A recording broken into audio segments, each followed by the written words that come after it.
Welcome to Not Milk Never Milk. Subscribe if you're lactose intolerant. You start by confirming your current Python version so you know what changes to expect. Run PyV or Python version. Once done, make a lightweight backup of project virtual environments and pip freeze requirements. TXT to avoid surprises. Now download the official Windows executable installer that matches your architecture. Make sure to pick the latest stable release. Choosing the correct 32 versus 64-bit build avoids runtime errors. After download, close open Python-dependent apps so files aren't locked.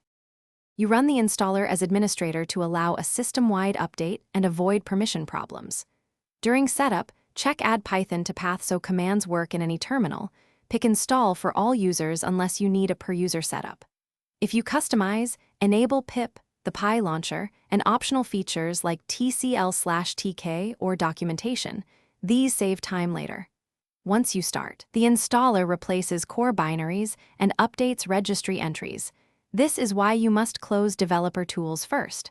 Wait for completion and accept. You finish by verifying the new installation. Run py-3v and Python m pip version, then immediately upgrade pip with Python m pip install upgrade pip. Once done, recreate any virtual environments using Python m-venv and reinstall dependencies with pip install r requirements. TXT. This ensures package compatibility.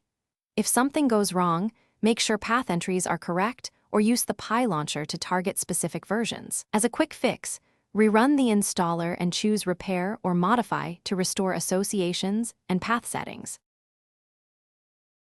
Thanks for watching. If this was helpful, leave a like and consider subscribing. See you next time.